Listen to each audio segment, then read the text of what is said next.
Cyril Limbombo, victime de la crise post-électorale d'août 2016, incarcéré pour avoir contesté la réélection d'Ali Bongo Ondimba 8 ans après. N'ayant point tourné la page, en tant que coordonnateur général du collectif des victimes de la dite crise post-électorale, réclamant toujours la mise en place d'un comité vérité, justice et réconciliation, vient de déposer une plainte au tribunal de première instance de Libreville contre l'association Réconciliation. Les chefs d'accusation sont lourds: faux, usage de faux et usurpation d'identité.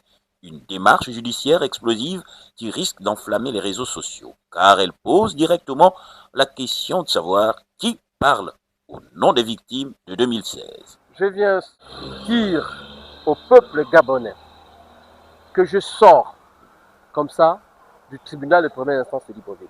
Pourquoi? Pour porter plainte contre les dirigeants de l'association Réconciliation. Pour les raisons du dépôt de cette plainte, il nous en parle. Cette plainte est le résultat de la manipulation de mon identité, de mes souffrances par cette association. Il se trouve que j'ai été intégré sans mon accord dans une association dont je ne reconnais avoir signé aucune fiche, dont je ne reconnais avoir assisté à aucune assemblée générale. Je ne me reconnais pas dans leurs actes. Le collectif de victimes a été créé en 2016, au mois de septembre, le 17 septembre 2016, à l'université Omar Bongo, lorsque nous sortions tous des hôpitaux. Et à cette époque, j'avais été nommé président de ce collectif. Nous avons entre plusieurs démarches avec le pouvoir déchu. Malheureusement, nous n'avons pas eu de suite. Vous pouvez imaginer le pourquoi.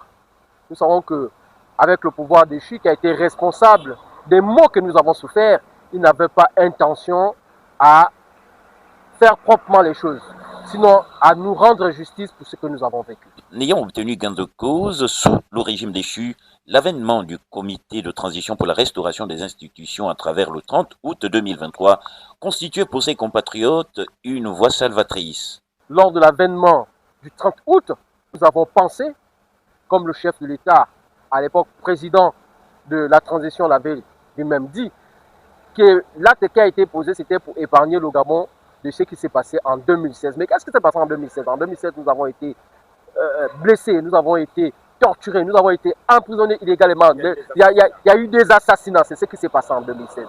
Et les victimes de cette violence, de cette barbarie d'État sont encore là.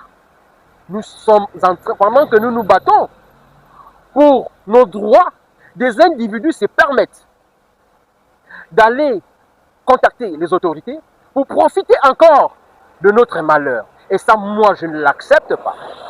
Je viens de déposer une plainte clairement auprès du procureur de la République contre les responsables de l'association Réconciliation. Donc, je leur reproche de faux et usage de faux parce que effectivement, ils ont utilisé mon nom dans les listes de cette association comme étant un membre, alors que je ne le suis pas. Je ne l'ai jamais été et je n'ai jamais assisté à aucune de leurs assemblées.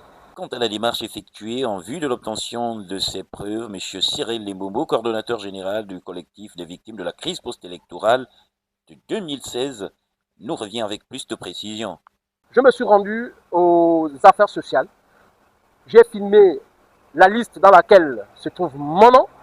Je me suis procuré une copie d'une lettre adressée au ministre. Dans cette lettre, il est question de prendre en charge 5 membres de cette association qui aurait au sein d'elle plus d'une trentaine de personnes. Et parmi ces 30 personnes, j'y suis.